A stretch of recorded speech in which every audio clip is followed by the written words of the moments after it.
Hi, this is Mona for Heffy Doodle. Welcome to my brand new Color It with Mona series.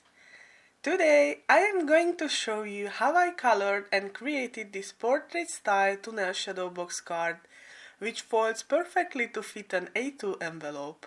I started the card making with stamping the images from the Quill You Be Mine, Yappy Happy Mail and the Pastel Vista stamp sets. I am going to use the bright white alcohol marker friendly cardstock from Heffy Doodle.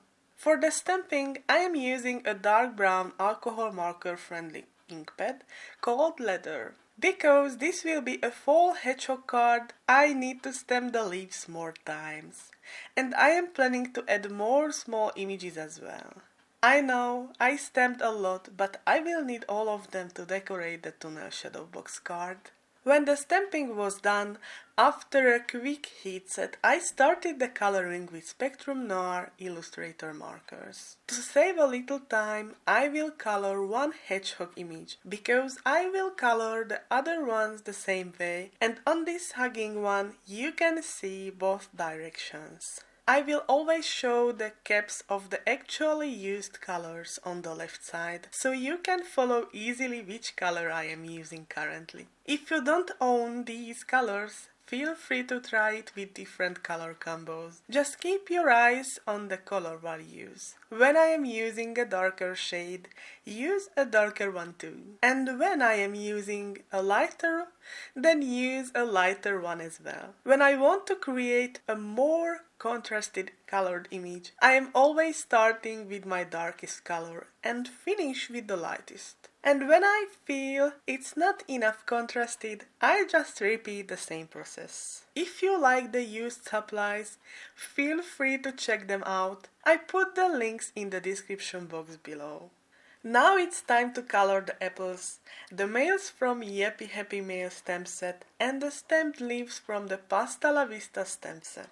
The process is the same, like with hedgehogs. I am starting with the darkest color, then continue the coloring with my lightest shade. For my color inspiration for this card, I am using Davina's Halloween color snapshot board. She is putting together an easy to use and seasonal collection of colors to inspire you in every single month. So cool, right? And there is one more info to share with you. Did you know that Heffy Doodle is having card challenges? Yes, they have, and you can win generous gift certificate monthly. I recommend you to try it.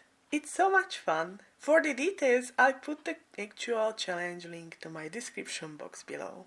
Next, I cut in half the colored cardstock and placed on the images their coordinated dies, and I ran them through my mini Heffy Doodle die cutting machine. I extremely love this mini die cut machine. It's super stable and cuts like butter.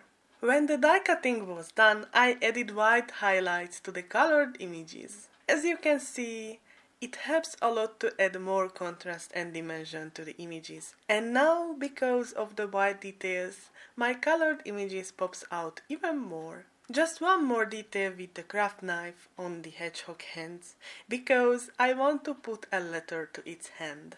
Now it's time to create the tunnel Shadowbox card. I created two pieces of die cuts with the largest die from the big Shadowbox die set. I ran it through my die cut machine with this beautiful orange colored cardstock called Pumpkin Patch.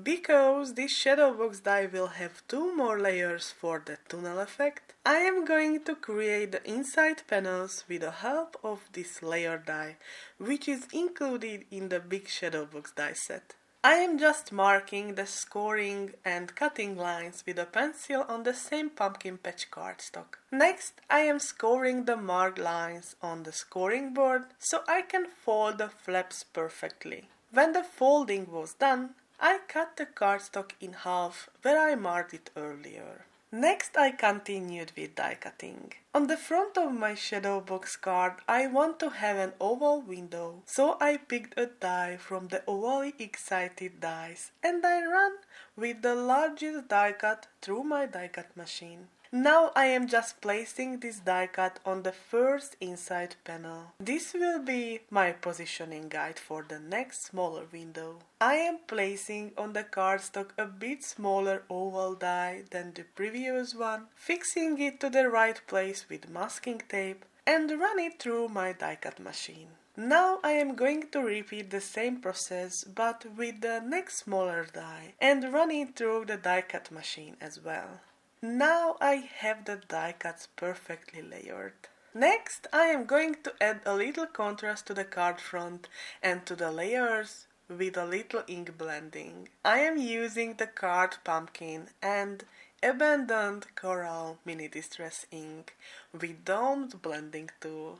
Now I can put the Shadowbox card together. Because I cut a large oval window to the front of my card, I had to shorten the flap, but no one will know that. I am folding the lines with the help of bond folder and applying strong double-sided adhesive on every flaps. I am turning upside down the card front. The blended part should be face down. And now I can adhere the back panel to the front panel. Next, I am adding the inside panels as well. I am removing the parchment papers of the adhesive and put the flaps to their place and pushing them well with bond folder. Next, I am removing the leftover parchment papers, closing the card and pushing it well with bond folder. And the tunnel Shadowbox card base is done. Now it's time to decorate. I have created 3 sanding die cuts with the sanding Heffy Cut from Simply Delicious cardstock and adhered together. Now I have a heavy chipboard looking word die cut. I ended up with stamping a card full of hugs sentiment from the Yappy Happy Mail stamp set with watermark ink and heat embossed with white embossing powder on a teal cardstock. Now I have every single piece ready to put together the card. I am adding a little glue on them and put with tweezers to their right place. And this is the final pop-up Shadowbox card. I hope you have enjoyed my project for today. If yes, hit that like button, and if you are not already, subscribe and push the bell to Heffy Doodle's channel. As always, you can find the used supplies below, and if you have any questions, feel free to ask in a comment. See you next time, have an amazing day, bye!